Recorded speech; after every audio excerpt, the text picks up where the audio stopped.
been exactly 3 years since Jen Tooker was elected First Selectwoman of Westport.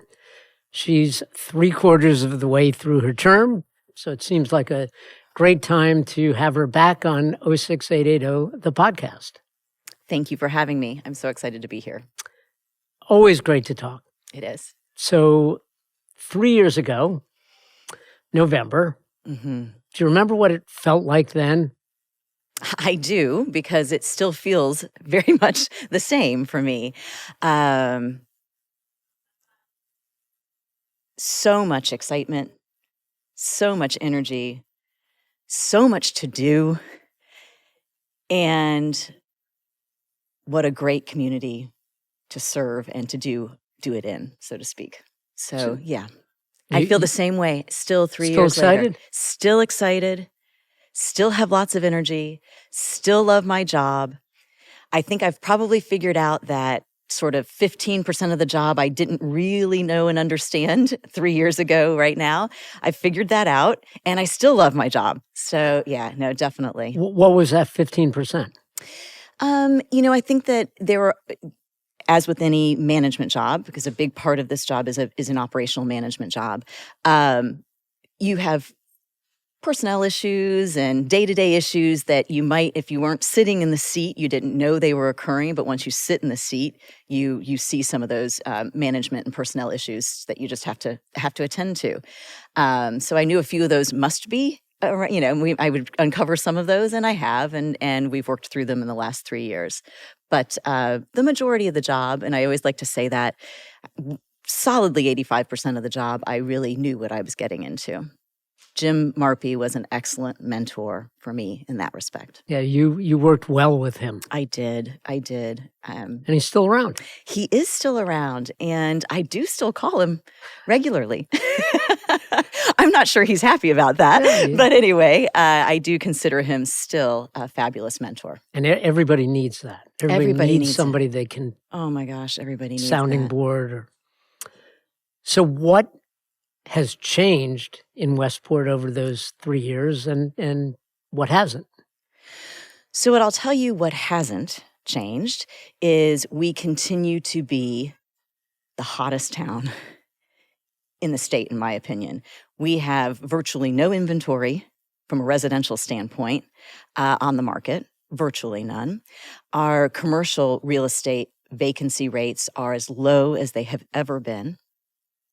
We continue to see investment in our town with all you see many new structures going up, but more importantly, a lot of investment in commercial real estate, really upgrading current buildings, and so that and our grand list continues to grow, and we continue to be the place that people want to live.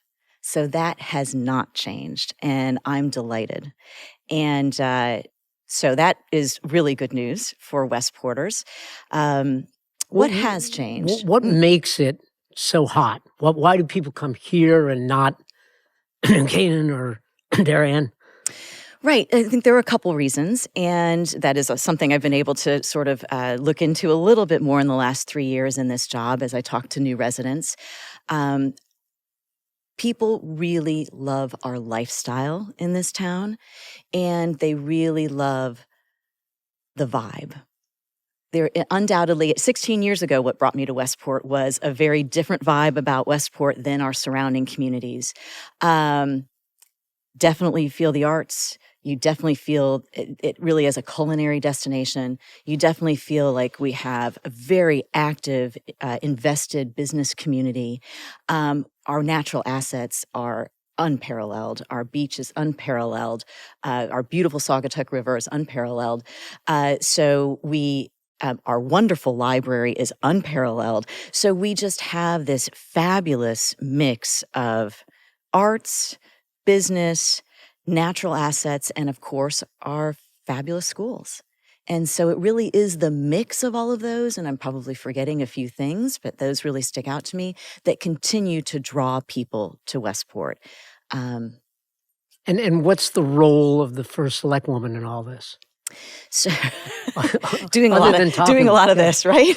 So, I think the role of local government when it comes to continue, and I've said from day one that my goal is to make Westport the best place to live, work, play, and learn in the region.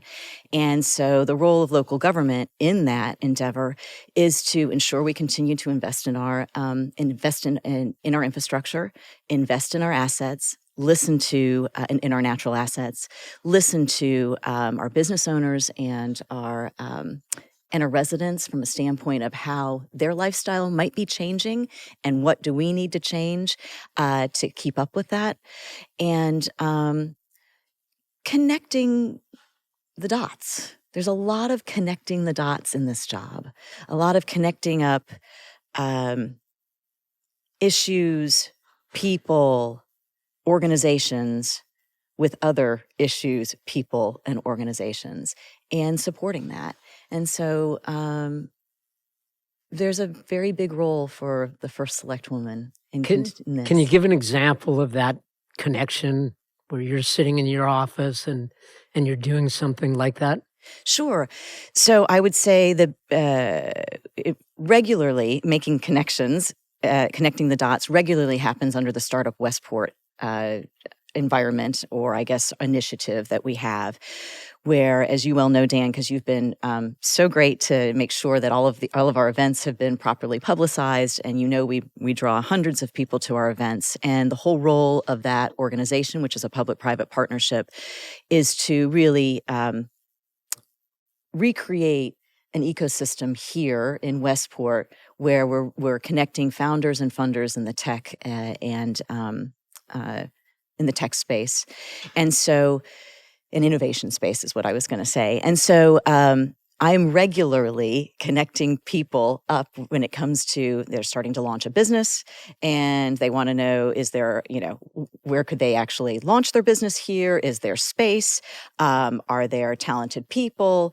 Do we think there are funders here? So we do a lot of connecting that way. We do a lot of connecting people when it comes to they want to know more about a certain topic or about a certain subject. And I know I know people in the community who can speak very well, speak very specifically to that topic. We connect people up that way. So it's constantly listening to residents and business owners, hearing what their issues are, and seeing if we can make their life easier or better by connecting them with a resource. So we talked about what hasn't changed. What has changed over the past 3 years? What has changed? So we have a lot more sidewalks.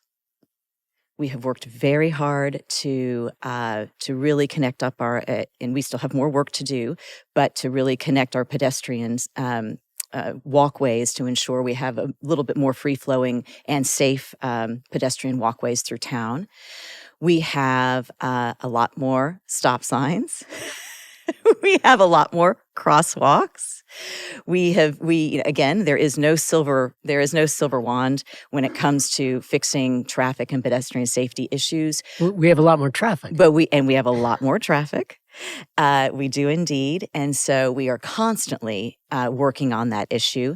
And, I will say this administration has done more on the issue of traffic and pedestrian safety than any other previous administration. Now, yes, do we have more traffic? Yes, we have more traffic because we're an incredibly successful, vibrant community.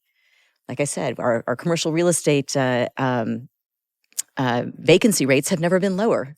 We have more people working from home, so they're here during the day than ever Drive before. around. They're driving around. Go for coffee. They take the kids to school. They do. They cut off at 5:30 and, go meet friends for a quick drink, or they definitely, can stand on the sidelines of their kids' soccer practice at 5:30, whatever it is. So the traffic is absolutely an indicator of how vibrant and successful we are as a community. But yes, we've had to do a lot of work on traffic. What else has changed? Well, we are committed to building a brand new elementary school. That, as a community, that was not the case 3 years ago. That was still a very big question mark. We have a 10-year capital improvement plan for Longshore that really lays out in sequence the work we'd like to do. And that was heavily vetted by the public and by Parks and Rec Commission. And so we are able to start to actually next month we'll be on the Board of Finance agenda with our kind of the first thing that we're trying to do as part of that plan. So what's the timeline for that? So the first project that we need to undertake, because the sequence of how we have to do the work in the park, is that we need to move the horrible, ugly maintenance shed. That's the one right next to the tennis courts. Everybody knows it. Yes, indeed. So that's really literally the very first thing we have to do. Once we move and vacate that space, then we have more flexibility to get some other things done. So what we'll be coming before the Board of Finance with is sort of a request to basically have somebody look at the feasibility and design of that, moving that space elsewhere in the park. So once we start going on that, then what comes after that is pickleball courts. Then what comes after that is a golf, the 19th hole, a clubhouse. What comes after that is tennis paddle. And then lastly is an upgrade to the pool. So that's the sequence. And how many years? 10.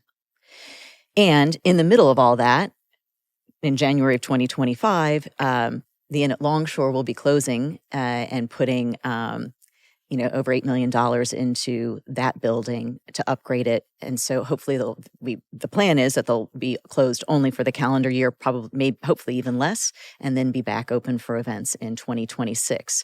So that's in the middle of everything else going on. So you've got the Long Lot School, you've got Longshore, possible new police station. Oh yeah, so let's talk about that.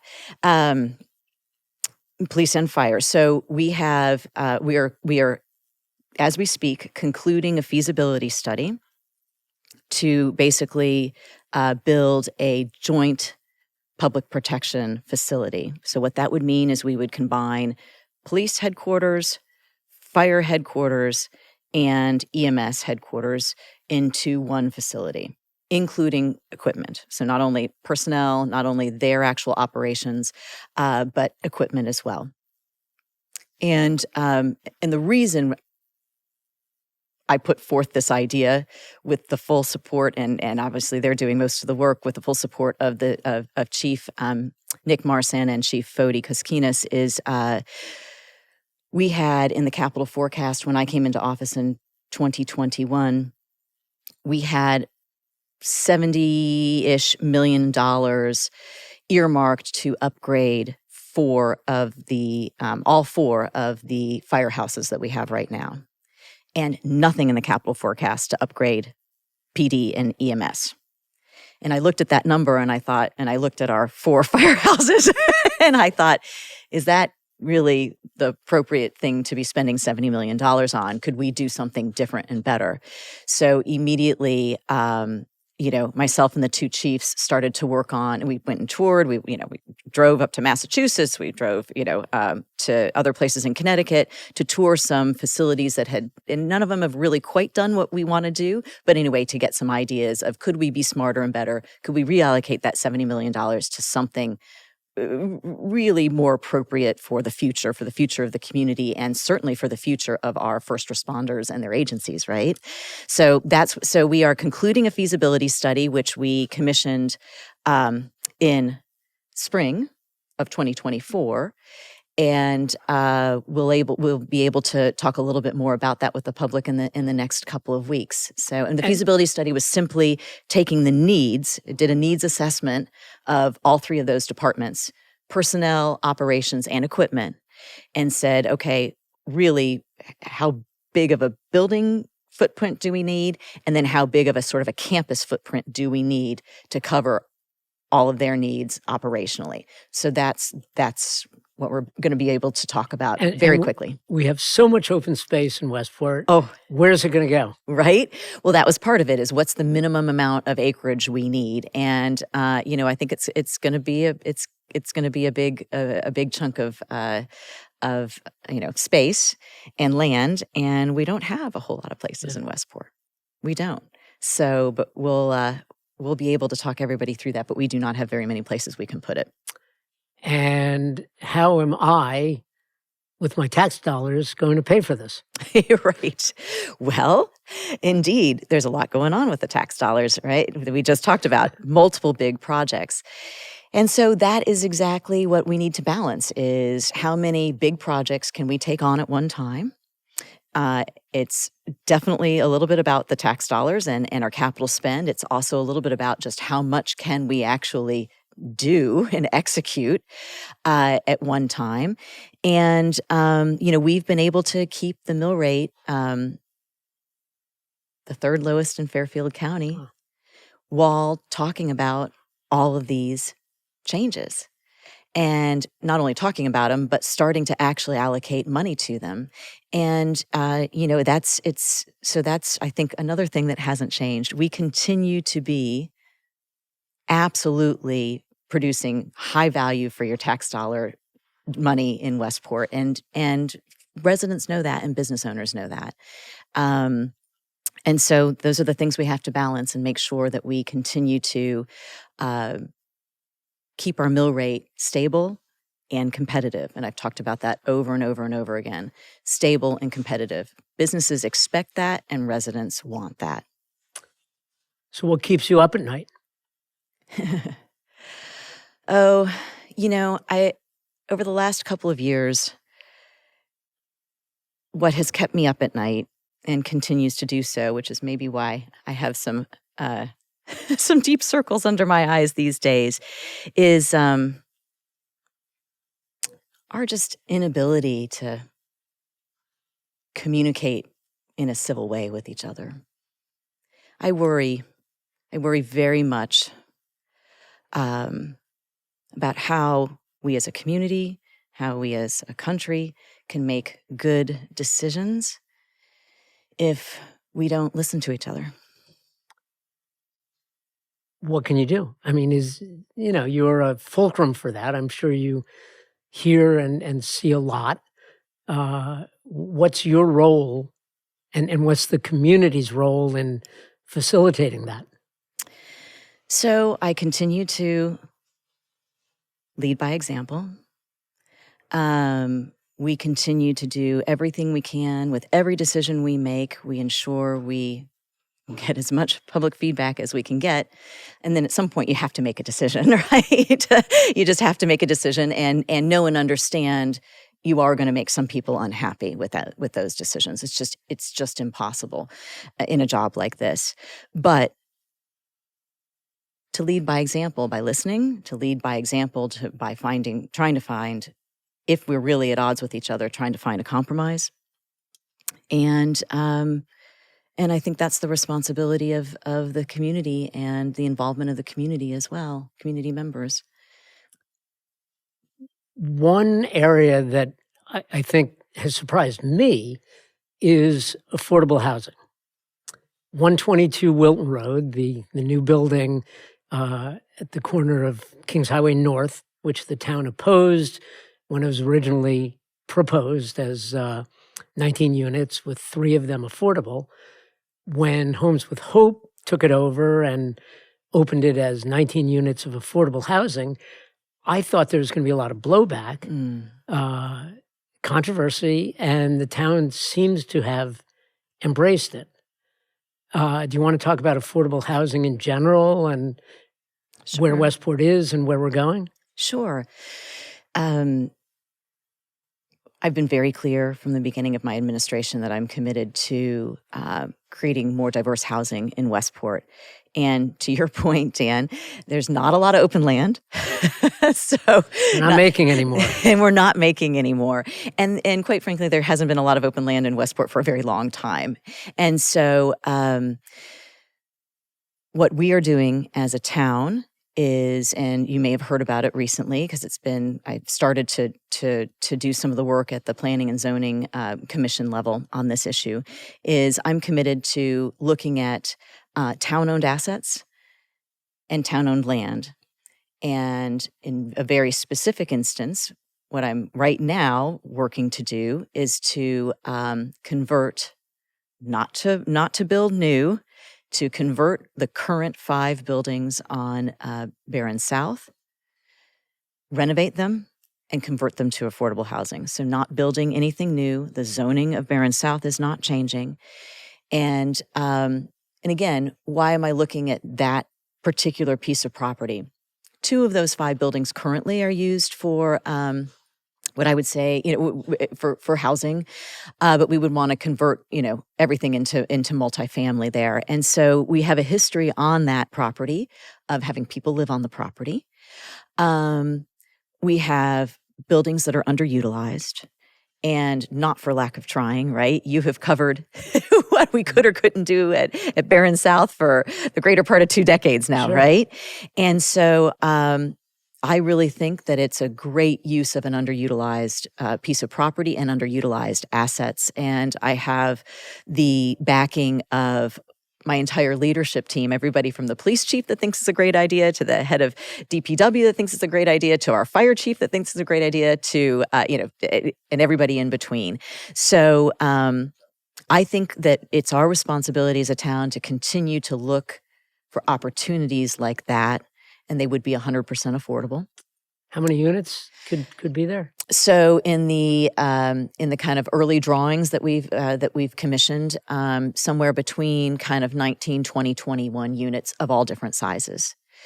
And clearly we would need to make some changes to ingress and egress, right? It's definitely is a difficult piece of property to get in and out of. So we would take that on. We know that needs to be done.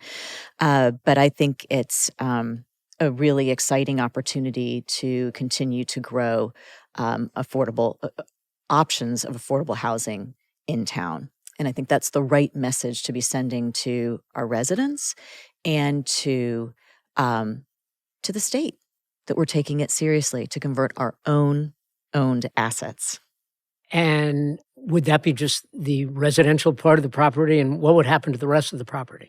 The rest of the property, well, we're in the middle of talking to the community garden about potentially moving to a piece of the property that is located sort of right near the senior center, kind of in that cul-de-sac parking area down to Imperial Avenue is where we would, where we've been talking to the community gardeners on that area, We hosted a tour last week. We're hosting another tour this Friday to show people what we mean there. And then the rest of the property would continue to be open space, and passive open space. We are not trying to get a change to the zoning regulations at all. So You're not going to put an athletic field there? No, we are not going to put an athletic field there. Not this First Selectwoman. So under the radar, what are people not talking about now that they might be talking about in the next few months? Oh. Well, I do think we'll be able to talk a little bit more about this potential joint public protection facility. So I think that will definitely get socialized a little bit more in the next couple of months. I would also say we will start to talk a little bit more about the Saugatuck area and the development there, the hamlet. I think that I assume... It's been very quiet lately. It has been very quiet lately, but I assume at some point that will change. So I would imagine there will be some discussion around that at some point eminently, or in the next couple of months. What else will we be talking about over the next couple of months? I don't know. Okay. Every day is a new day, though. Every morning, Dan, I wake up and, somebody's sharing a great idea with me in email. That you've never thought of before. I'm very open when I haven't thought about something before, for sure. I definitely don't need to be the smartest guy in the room. What's the most random thing that somebody has proposed or talked about that you had never thought of before when you say, wow, what a great idea?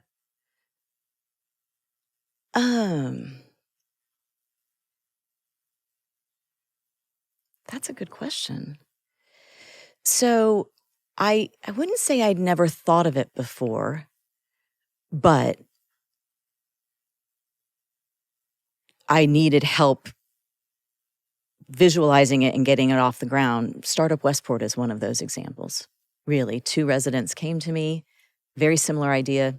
Neither of them knew each other. I had been kicking around another idea, and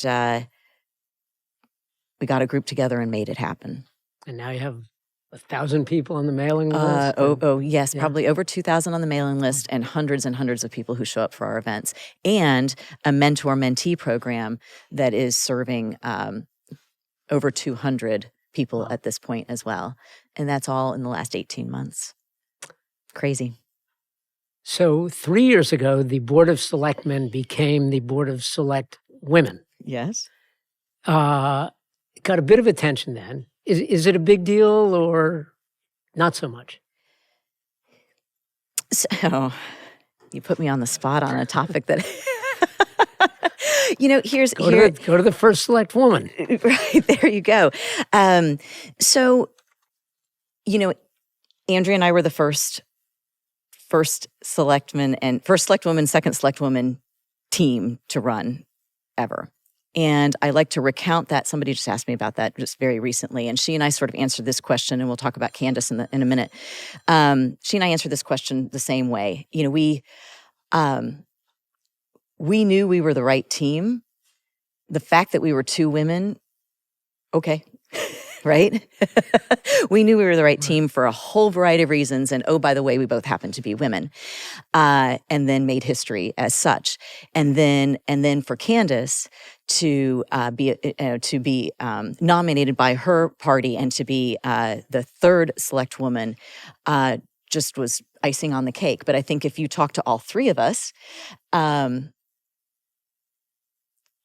we make a really good board. And oh, by the way, we happen to all be three women. Yeah. I think she would say the same. And a lot of the boards and commissions in Westport are either headed by women or female dominated. Yes, and I think that reflects our community. This community has always leaned in and supported women in leadership positions. I don't have to tell you, this goes back quite a ways. And so I'm very proud of that rich history of Westport. Very proud. People don't even bat an eye. And if they do bat an eye, they're happy that they have a female leader in town. So this might not be the forum you're looking for, but are you going to run again? Oh, I love my job. And as I answered with your opening question, do I remember what I felt like 3 years ago? And yes, full of energy, a little twinge of anxiety, full of passion, and super excited to get things done. And I feel the same way today. Great. What a political answer. I am a politician in the end, Dan. One question that politicians might not want to answer, but this podcast always comes around to restaurants. Yes, it does. So if I'm going to take you to dinner, where are we going to go? This politician is not answering that question. And I know it's avoided by many people, by the way, because I listen to your podcast. Right. So, can you give us a cuisine? Yes. So there are so many fabulous restaurants in this town. And we have absolutely, as we talked about, become, I would say, a culinary destination, certainly in Fairfield County, and I would argue further abroad than that, without a doubt. To the point of, honestly, it's really hard for me to get into any of these restaurants these days. I'm kind of a last-minute Lucy. I don't tend to plan ahead. And so many times, it's really hard for me to get into any restaurants locally. And your security detail? My security detail. So, exactly. I need to do something about that security detail, don't I? But we are blessed with so many options here. And like I said, the restaurants, along with, our arts, along with our library, along with so many different retail operations and interesting retail operations in town, have really put us on the map. Fairfield is no longer eating our lunch. No longer. So I guess the last question then, if you won't tell me where I can take you to dinner, where can we go for your happy place, your go-to place? Campo. No question. No question. Every season. Where on Campo? Where at Campo? Oh, So it depends on what I'm going to do at Compo. So if I'm going to sit on the beach, I'll be across from the Soundview parking lot. I've seen you there. Yes, you've seen me there many a weekend. But many times I try to walk both Saturday and Sunday morning, and my route leads me to Compo. So I love to walk the full perimeter. I don't think that, so when I walk the full perimeter, I do stop and take different views in to see if I can pick a favorite. Mm-hmm. And I can't really pick a favorite.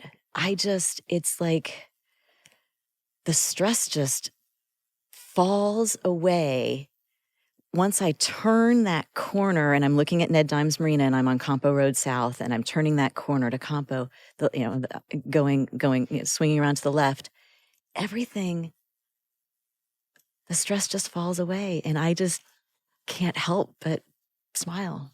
It's just such a special place. It's a great way to end this. Jen It Tooker, is. First Selectwoman of Westport, 3 years into your 4-year term. May or may not run again, who knows? But thank you for coming on 06880, the podcast, and talking about your favorite town. Thank you for having me, Dan. You bet.